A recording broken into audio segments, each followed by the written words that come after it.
Ever felt like you're just scratching the surface of what your computer can do? What if I told you there's a powerful tool hiding in plain sight that can supercharge your productivity and give you total control over your system? In this video, I'll show you how to master the Windows command prompt. No tech wizardry required. From customizing your workspace to navigating files like a pro, you'll learn tips and tricks that will save you time and make you feel like a computer genius. Ready to unlock the full potential of your PC? Let's dive in.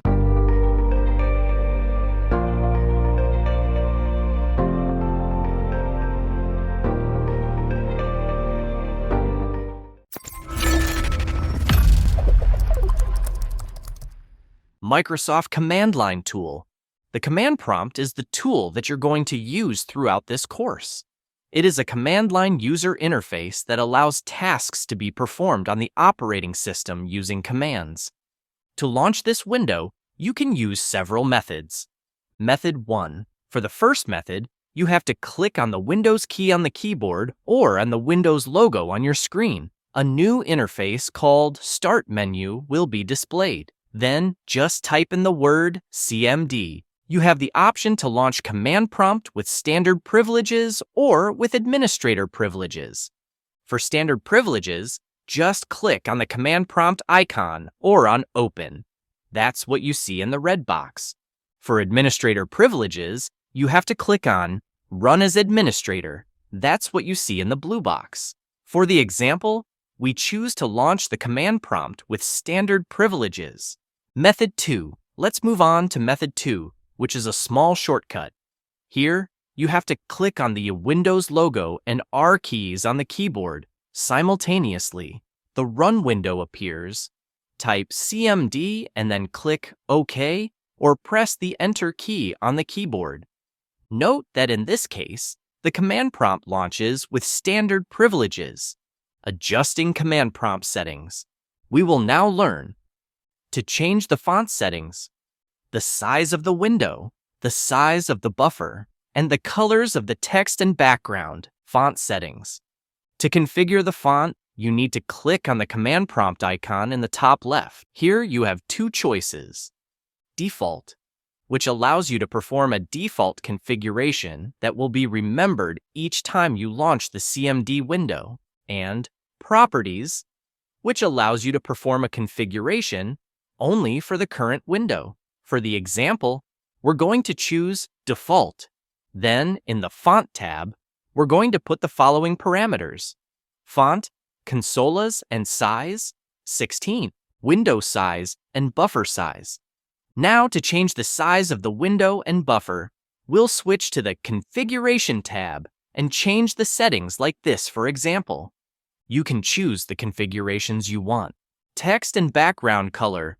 Now to change the color of the text and background, we will switch to the Colors tab and configure with the following settings. Text color, white. Background color, light blue. To run these settings, you need to check the text box and choose the white color, and then check the background box and choose the light blue color. All you have to do is validate by clicking on OK. Now, if you close the command prompt and run it again, well, the changes you made will be taken care of. It's much better that way. Windows command. Syntax. Let's move on to the syntax of a Windows command. All DOS commands respect two different syntaxes. For the first syntax we have command / option / option parameters. And for the second syntax we have command parameters / option 1 / option. Using help. Now let's talk about the help available in the command prompt. You can view the help for each command by using the command name followed by a /, as can be seen in the example with the color command. In pink, we have the description of the color command. In green, these are the attributes of the color command. And in white, we can see an example of how to use this command. Navigation controls. Now we're going to talk about Windows Explorer. This is what allows you to navigate between different drives and folders. It also gives you the option to view the contents of a folder. You should know that you can do the same thing using the command prompt you just set. And that's what we're going to do right away. Viewing the contents of a folder, dir. Let's start with the display of the contents of a folder. In this case, we use the command dir, which stands for directory. In this example, we used the dir command with no options and no parameters. The command allows you to display the list of folders and files in the directory in use. Syntax. You can view the syntax and list of options for the command using dir/?. The syntax is what is outlined in yellow and the options are outlined in red. Here is a table representing some options of the dir command. For example, you can show only hidden folders and files by using the /ah option. You can also display the not hidden content in reverse alphabetical order using the options /ah to display only unhidden content and /on for reverse alphabetical display. Note that the minus sign is used to reverse the type of filtering and the order in which it is displayed. You can also add a setting that identifies the target directory.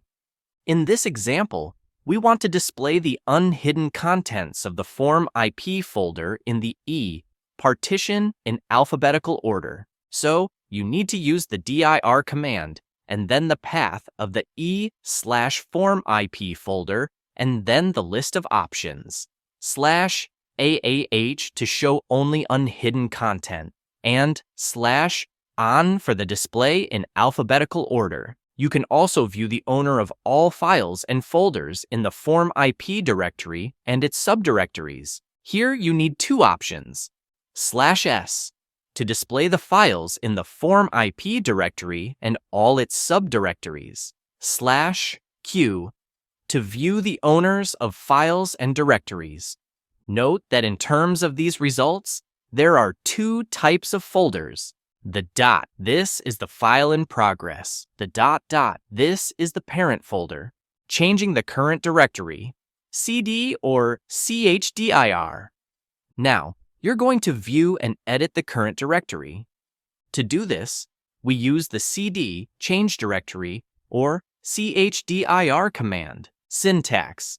To learn about the syntax of the cd command, let's display the help of this command with a cd/?. As you can see, to change the current directory, you have two options. If the new directory exists in the same volume or partition as the current directory, you can use only one parameter, which is the path to the target directory. If you have the new directory in a different volume or partition, you can use the D option in addition to the path of the target directory. Examples. We will now analyze several examples. Example 1. First, let's display the current directory using the cd or chdir command without options and without parameters. As you can see, the current directory is admin, which is located in the users directory, or users, which is itself located in the C partition. The admin directory contains a form IP directory that I just created with this structure. Example 2. Now let's try to go to the dossier directory. Here we can do it in two ways. Either you will indicate the full path to the target directory, or what is called the absolute path, which is c/users/admin/form IP/dossier. Either you will specify the relative path to the directory from your current directory. Here you are in the admin directory. To get to the dossier directory, you must go through the form IP directory. So you just need to indicate the missing part of the path. That is form IP/back dossier. Example 3. From the dossier directory, you can go to its parent directory, form IP, in two ways as well. Either you specify the absolute path, c/back users/back admin/back form IP, or you use the simplest method, cd ... Example 4. Now let's try to go to the dossier 21 directory. The relative path can be used from the current directory form IP. The path is therefore dossier2/back dossier21. Example 5. If you are asked to move now to the dossier 12 directory, while you are in dossier 21 using a relative path, how will you proceed? Well, since you are already at the dossier 21 directory, which is the current directory, you need to move to its parent directory, the dossier, using then to the parent directory of dossier, which is form IP using also, and from this directory, you can go to the dossier 12 directory using the path dossier1/back dossier12. So the full path is cd:/back:/back dossier1/back dossier12. Example 5. Now, you're going to navigate to a directory that's in another volume or partition. To do this, we add the /d option as in this screenshot. Here, the partition of the current directory is C, and the partition of the target directory is E. Therefore, you must use the /d option in addition to the path of the target directory.